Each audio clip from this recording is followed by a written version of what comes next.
শ্রাবণ মাস মানেই ভক্তির সাগরে ডুব দেওয়ার শ্রেষ্ঠ সময়। আপনি কি জানেন এই পবিত্র মাসে কিছু বিশেষ কাজ করলে ভগবান শিব নিজেই আপনাকে আশীর্বাদ করবেন? আজকের এই ভিডিওতে আমরা জানব শ্রাবণ মাসে এমন 10টি কাজ যা করলে সহজেই ভগবান শিব খুশি হন এবং আপনার জীবনের সব বাধা দূর হয়ে যায়। ভিডিওটি শেষ পর্যন্ত দেখুন, কারণ শেষে থাকছে এক শক্তিশালী গোপন মন্ত্র যা শ্রাবণ মাসে উচ্চারণ করলে শিব তুষ্ট হন। চ্যানেলটি সাবস্ক্রাইব করতে ভুলবেন না এবং পাশে থাকা বেল আইকনটি টিপে রাখুন। শ্রাবণ মাস হিন্দু ধর্মে এক বিশেষ গুরুত্ব বহন করে। হিন্দু চান্দ্রপঞ্জিকা অনুযায়ী শ্রাবণ হল বছরের পঞ্চম মাস। এই মাসটি বিশেষভাবে ভগবান শিবের উপাসনার জন্য উৎসর্গীকৃত। পবিত্র গ্রন্থগুলোতে বলা হয়েছে, শ্রাবণে শিব পূজা করিলে সমস্ত পাপ মোচন হয় এবং ভক্ত সমস্ত সংকট থেকে মুক্তি পান। কেন এই মাস এত গুরুত্বপূর্ণ? এই সময় চন্দ্র ও বৃশ্চিক রাশি শিবের শক্তির প্রতীক হয়ে ওঠে। দেবতারা ও অসুরেরা এই সময় সমুদ্র মন্থনের মাধ্যমে অমৃত লাভ করেন।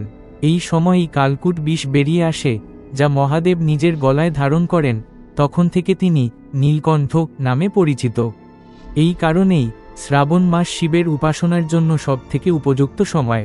এখন জেনে নেওয়া যাক সেই 10টি গুরুত্বপূর্ণ কাজ যা করলে শিব সহজে তুষ্ট হন। 1. প্রতিদিন শিবলিঙ্গে জল অর্পণ করুন। শিবলিঙ্গে গঙ্গা জল বা বিশুদ্ধ জল অর্পণ করলে পাপ ক্ষয় হয়। ও নমঃ শিবায় মন্ত্র জপ করে জল ঢালুন। 2.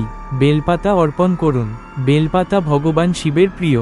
3টি পাতা বিশিষ্ট একটি বেলপাতা শিবলিঙ্গে অর্পণ করুন। তবে খেয়াল রাখবেন পাতায় যেন কোনো ছিদ্র না থাকে। 3. নিরামিষ আহার ও উপবাস। প্রতি সোমবার নিরামিষ খান এবং সম্ভব হলে উপবাস করুন।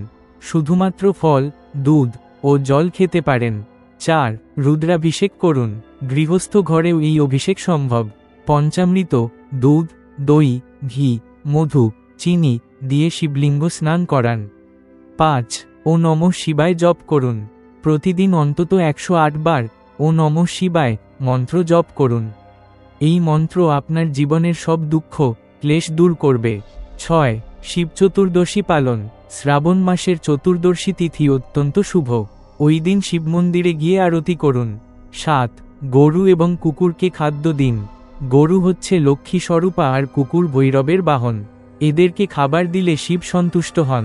8. দরিদ্র ও ব্রাহ্মণ সেবায় মন দিন। ভগবান শিব দীনদয়ালু। দরিদ্রকে সাহায্য করলে শিব কৃপা করেন। অন্ন দান করুন, বস্ত্র দান করুন। 9. শিব পুরাণ পাঠ। প্রতিদিন 1 অধ্যায় করে পাঠ করলে জীবনে শুদ্ধতা আসে। 10.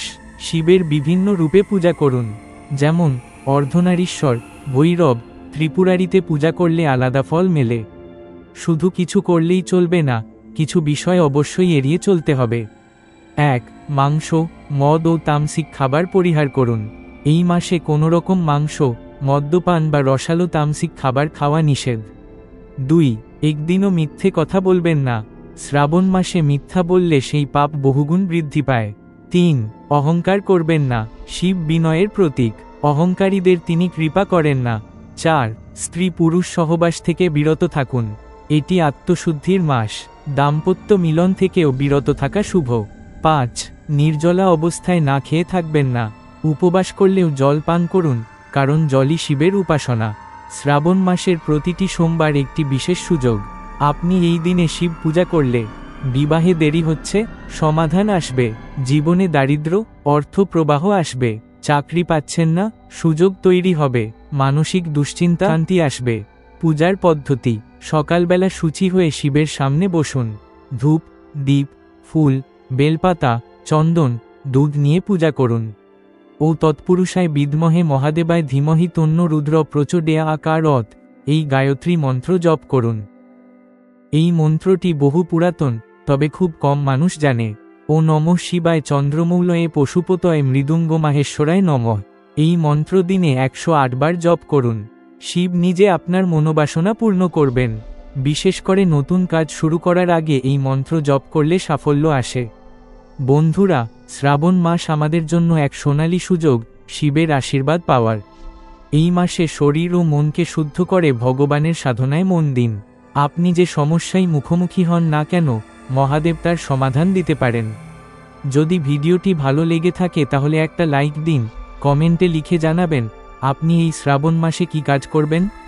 চ্যানেলটি সাবস্ক্রাইব করুন এবং শেয়ার করে অন্যদেরও এই পবিত্র বার্তাটি ছড়িয়ে দিন।